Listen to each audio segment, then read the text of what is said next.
সদ্যবিদায়ী DB হারুনের ভাতের হোটেলের সন্ধান পাওয়া গেছে ঢাকা বিশ্ববিদ্যালয়ের ফজলুল হক মুসলিম হলে। তোফাজ্জল হোসেন নামে একটা যুবককে পিটিয়ে হত্যা করা হয়েছে। আমরা বিগত সময়ে দেখেছি এই যে ডিবি হারুন, ভাতের হোটেলের যে হারুন, হাউন আঙ্কেল, এই হাউন আঙ্কেল কী করত, দেশের মানুষকে বা ভিন্ন মতাদর্শের মানুষকে কি করত, তারা ডিবি কার্যালয়ে নিয়ে গিয়ে ভাত খাইয়ে ছবি তুলে পাবলিশ করত এবং তারপর নির্যাতন করত।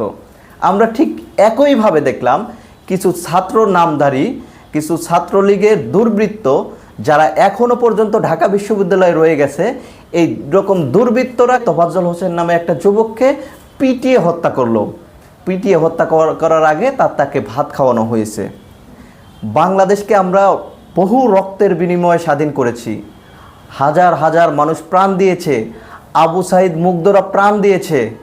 ঠিক এই রকম একটা দেশে যখন আওয়ামী ফ্যাসিবাদী মেকানিজমের মতো ওই রকম মেকানিজম যখন আমরা দেখতে পাই, তখন আমাদের কাছে দুঃখ লাগে। আবু সাইদরা কার জন্য প্রাণ দিয়েছে, কোন ব্যবস্থার জন্য প্রাণ দিয়েছে? এই রকম ব্যবস্থার জন্য আবু সাইদরা প্রাণ দেয়নি, মুগ্ধরা এই রকম ব্যবস্থার জন্য প্রাণ দেয়নি।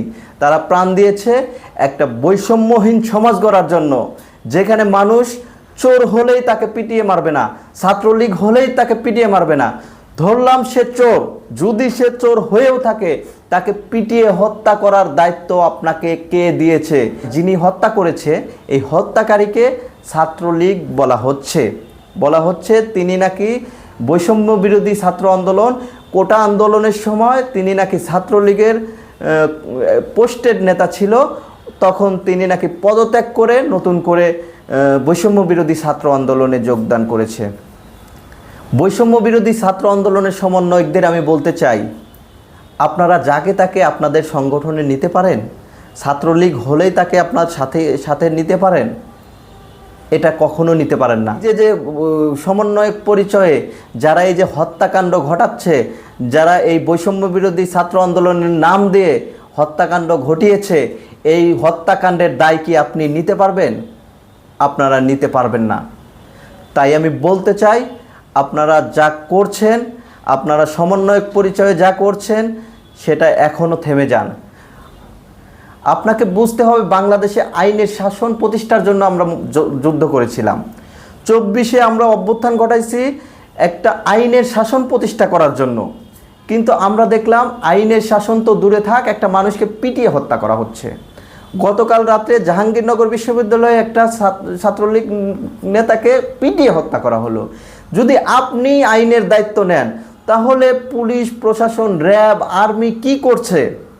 তাহলে কি আপনি প্রমাণ করতে চাচ্ছেন আমাদের ডক্টর ইউনূসের সরকার, যাকে আমরা বসিয়েছি, সে কি ব্যর্থ?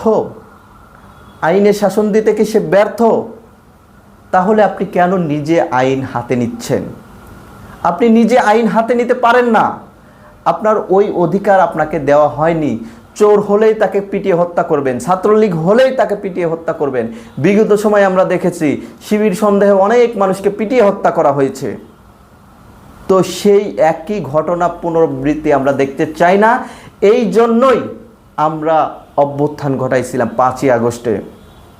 বাংলাদেশের প্রত্যেকটা মানুষ এই আন্দোলনে স্বতঃস্ফূর্তভাবে বুলেটের সামনে বুক পেতে দিয়েছিল শুধু এই আইনের শাসনের জন্য, শুধু এই স্বৈরাচার রেজিমকে হটানোর জন্য। সেই স্বৈরাচার রেজিমকে আমরা হটিয়েছি, কিন্তু সেই স্বৈরাচারী কায়দায়, সেই স্বৈরাচারী নিয়ম আবার বাংলাদেশে প্রতিষ্ঠা করবেন, সেই চিন্তা আর করবেন না। অনেকেই তাকে ছাত্রলীগ ট্যাগ দেওয়ার চেষ্টা করছে। যদি সে ছাত্রলীগ হয়ে থাকে, সে ছাত্রলীগ হলে সে হলের মধ্যে কিভাবে আছে জাতি এটা জানতে চায়। ছাত্রলীগ হলে সে কিভাবে হলের মধ্যে আছে জাতি এটা জানতে চায়। জাতিকে খোলাসা করুন, সে হলে কিভাবে আছে। ছাত্রদল যখন ঢাকা বিশ্ববিদ্যালয়ের হলগুলো থেকে ছাত্রলীগ বিতাড়িত করার জন্য গেছে, তখন আপনারা বলেছেন ছাত্রদল নাকি হল দখল করতে এসেছে।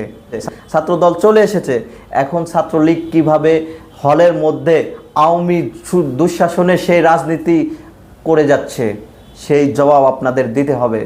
আপনাদের উদ্দেশ্যে একটা কথাই বলতে চাই, বাংলাদেশে আইনের শাসন প্রতিষ্ঠার জন্য এখানে কে সমন্বয়ক, কে বৈষম্য বিরোধী আন্দোলনকারী, বা কে ছাত্র দল, কে ছাত্র শিবির, কিচ্ছু দেখা হবে না। আপনারা যারাই অন্যায় করবেন, অন্যায়ের বিরুদ্ধে ছাত্র সমাজকে নিয়ে আমরা এটা প্রতিহত করব। আসসালামু আলাইকুম।